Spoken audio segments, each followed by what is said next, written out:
O professor de Filosofia Política da Unicamp, Marcos Nobre, publica hoje no jornal Valor um artigo sob o título A Miragem do Impeachment.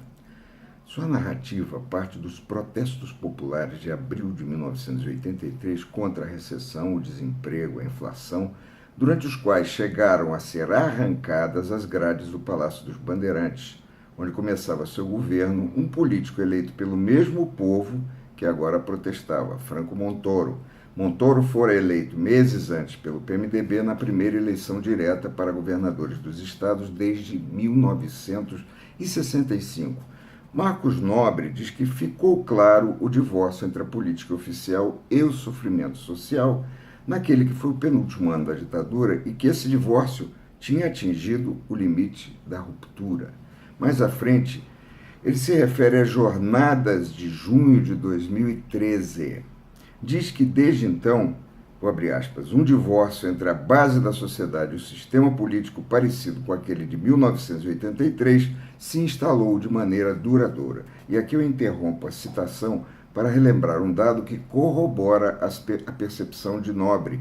Logo após as passeatas que levaram às ruas em junho de 2013 milhões de pessoas em centenas de cidades do país, o Ibope fez uma pesquisa de opinião segundo a qual os entrevistados, representativos da maioria que não foi às ruas, apoiavam as manifestações numa proporção de 80%.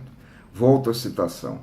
Agora há uma enorme diferença em relação a 1983, abre aspas, a democracia não está em questão, apenas seu caráter pouco democrático, fecha aspas.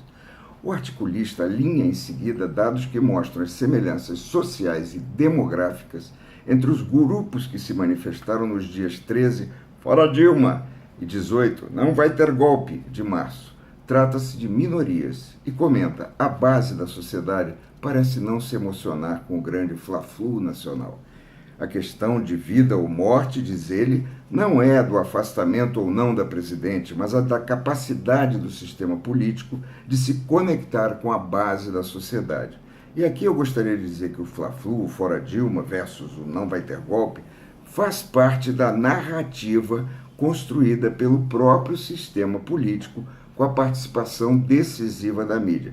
Não exatamente porque a mídia seja golpista ou antigolpista.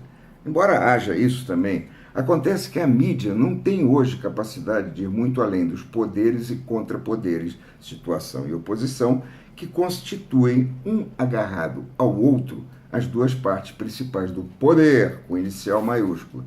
E por que a mídia é tão importante? Porque é ela que produz as narrativas dominantes com as quais interagem as opções políticas dos grandes grupos numa sociedade de massas. Numa democracia moderna, não há como resolver as questões em assembleias de cidadãos. Tem que haver representação, e tanto representados como representantes trabalham com narrativas compartilhadas por cada um dos grupos.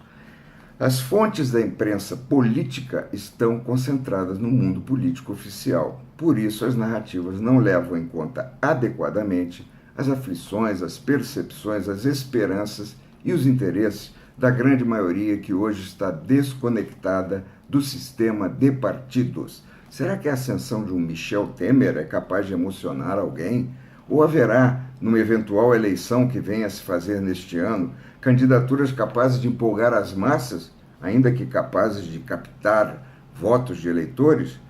Capazes de empolgar portadores de preocupações, mensagens e atitudes novas, como a garotada que ocupou escolas em São Paulo no final do ano passado? O desafio, o grande enigma, está bem longe do fla-flu, embora este, hoje, seja incontornável. Está em descobrir como será possível mudar o sistema político que gerou a situação atual. É isso.